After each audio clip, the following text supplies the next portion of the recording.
একজন নারীর জামাই মইরা গেছে বা ডিভোর্স হয়ে গেছে, তারপর দ্বিতীয় বিয়ে করলে সমাজের কেন এত মাথা ব্যথা হয় আমি এটা জানি না। বউ মরার পরে জামাই ঠিকই 40 দিন যাইতে না যাইতে আরেকটা বিয়া করে, কিন্তু জামাই মইরা গেলে বউ যদি বিয়া করে সেখানে হইতেছে বড় সমস্যা। কিন্তু আমার কাছে এটা কোনো সমস্যা না, বিয়ে হইতেই পারে, একটা মেয়ের 2টা না 3টা না 4টা বিয়ে হোক, সমস্যা নাই। বিয়েই তো করছে, হালাল ভাবে তারা সম্পর্কে জড়াইছে। যখন তারা বিয়ের পরে লাইভে আইছে তখন লাইভটা দেখে আমি মিষ্টি একটা হাসি দেওয়ার সাথে সাথে স্কিপ করছি, কারণ মন্তব্য করার কিছুই নাই।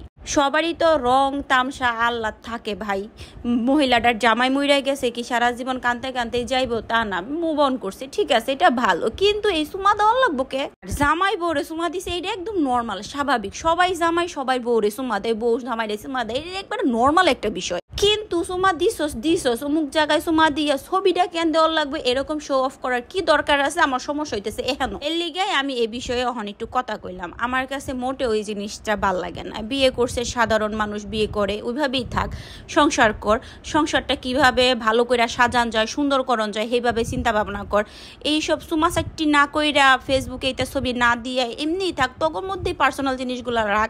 এগুলা কেন আঙ্গলগে শো অফ করতে হইব? তো কিছু আফুরা কমেন্ট করা পারে যে আপনার কি সমস্যা, আপনার তো মাথা ব্যথা কেন, আপনি স্কিপ করেন, আপনি তো কথা কন কে? ভাই স্কিপ তখনই করা যায় যখন এই জিনিসটা ভাইরাল না হয়। আমি জাস্ট এই সুমার ছবি দেখতে দেখতে বিরক্ত, আমি জাস্ট বিরক্ত হয়ে গেছি। কি একটা অবস্থা, দিন দুনিয়া কই যে খারাইছে, আল্লাহ মাফ করো গো।